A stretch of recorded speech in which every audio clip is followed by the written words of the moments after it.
God, Stoicism, and suffering.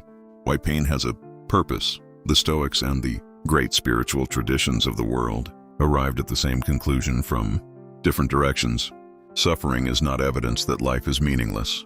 It is the primary school of meaning. If God is good, why does he allow suffering? And if suffering has no purpose, why does it feel like it does? This is not a theology video. It is not an argument for or against any religion. It is an honest conversation about something that every human being, regardless of faith, has had to face at some point in their life. The question of whether pain has a purpose, or whether it is simply random, meaningless, and cruel, because that question matters, not just philosophically, practically. How you answer it determines how you respond to suffering, whether you collapse under it or build from it, whether you see your pain as evidence that the universe is against you, or as the instrument through which you are being shaped into something stronger. The Stoics had a clear answer, and it happens to align in surprising and profound ways with what the great faith traditions of the world have taught for thousands of years. Today we explore that alignment and what it means for how you live with your pain right now. Before we answer anything, let's name the 3 ways people respond to suffering, because how you frame the question determines everything about the answer. 3 responses to suffering. Which one is yours? Suffering proves there is no God. If a loving God existed, suffering would not. The presence of pain is evidence of absence.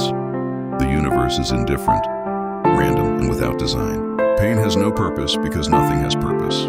This is the atheist response to theodicy, intellectually coherent but spiritually devastating to live inside. Suffering is God's will. Accept and endure. Pain is sent by God as test, punishment, or mystery.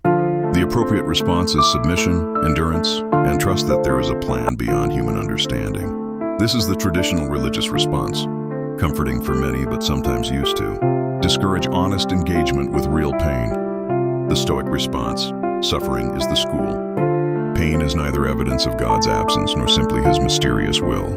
It is the primary instrument of human development. The universe, whether designed by God or by nature, operates through a logic of growth through resistance. Suffering is not the exception to a good life.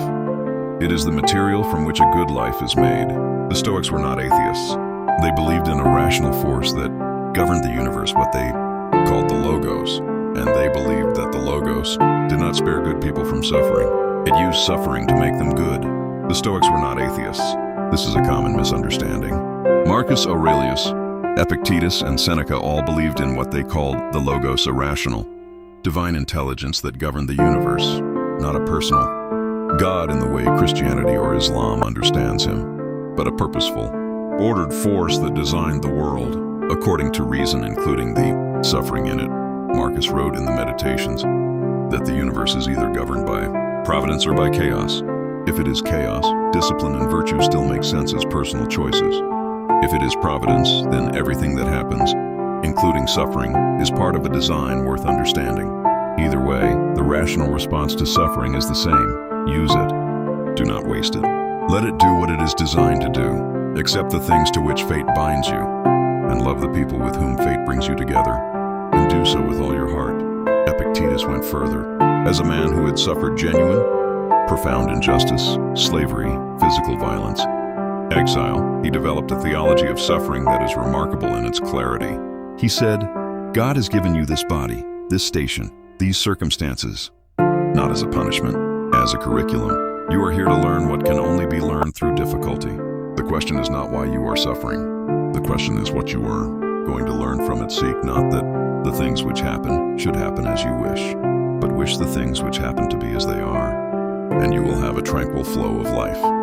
3 Stoic truths about suffering, not comfortable answers, honest ones. 1. Pain is the price of depth. A life without suffering is a life without depth. Not because suffering is good in itself, it is not, but because depth of character, depth of empathy, depth of understanding, these things cannot be manufactured in comfort. They are produced exclusively through difficulty. Every person of genuine spiritual depth that you have ever met has suffered, not despite their depth, through it. Seneca understood this better than anyone. He wrote, "It is not that I am brave, but that I know what is not worth fearing." That knowledge, the hard-won kind, only comes from having faced what you feared. God the Logos nature, and whatever you believe governs the universe appears to have designed it this way deliberately. Pain is the price of becoming someone worth being. Fire tests gold. Suffering tests brave men. Suffering reveals what you actually believe. Anyone can believe in God, or in purpose, or in meaning, when life is comfortable. The real question is what you believe when the suffering arrives, when the diagnosis comes, when the loss happens, when the life you built falls apart. Your behavior in those moments reveals what you actually trust, not what you say you trust. Marcus kept writing his philosophy in the middle of plague and war. Epictetus kept teaching in the middle of slavery. Seneca kept working toward wisdom in the middle of exile. Their suffering was the test of whether their beliefs were real or merely theoretical. It exposed and then strengthened what was genuine. This is what Epictetus meant when he said, "Difficulties show what men are made of. They do not create character, they reveal it. Difficulties show what men are." Therefore, when a difficulty falls upon you, remember that God, like a trainer of wrestlers, has matched you with a rough young man. The meaning of suffering is what you make it. Viktor Frankl, a psychologist who survived the Nazi concentration camps, wrote the most important book about suffering of the 20th century. He observed that the people who survived were not the strongest or the healthiest. They were the ones who found meaning in their suffering, who answered the question, "What is this pain for?" and then lived toward that answer. This is the deepest Stoic truth about suffering, and the one most aligned with what every faith tradition teaches. Pain does not come with meaning pre-attached. Meaning is something you bring to it. The Stoics called this your hegemonikon, your ruling faculty, your power of interpretation. No external force can take from you the power to decide what your suffering means. That power is yours. And how you use it is the most important spiritual decision of your life. Between stimulus and response, there is a space. In that space is our power to choose our response.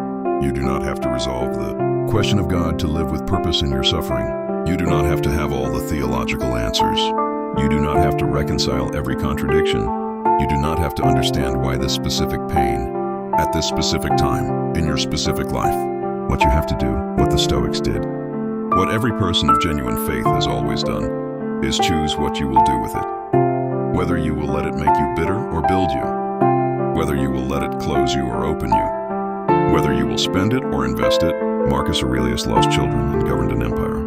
Epictetus was enslaved and built a school. Seneca was exiled and wrote his greatest philosophy. Viktor Frankl survived a concentration camp and wrote a book that has helped millions of people find meaning in their own suffering. None of them had all the answers about God. All of them had the same answer about what to do with pain. Use it. Let it do what it is designed to do. Do not waste the suffering. Your pain has a purpose. You get to decide what it is. But if this video found you at a moment when you needed it, I hope it gave you something to hold on to. Subscribe for one video a week and drop a comment. How has your suffering shaped you? What has your pain built in you that nothing else could have? I read everyone. See you in the next one.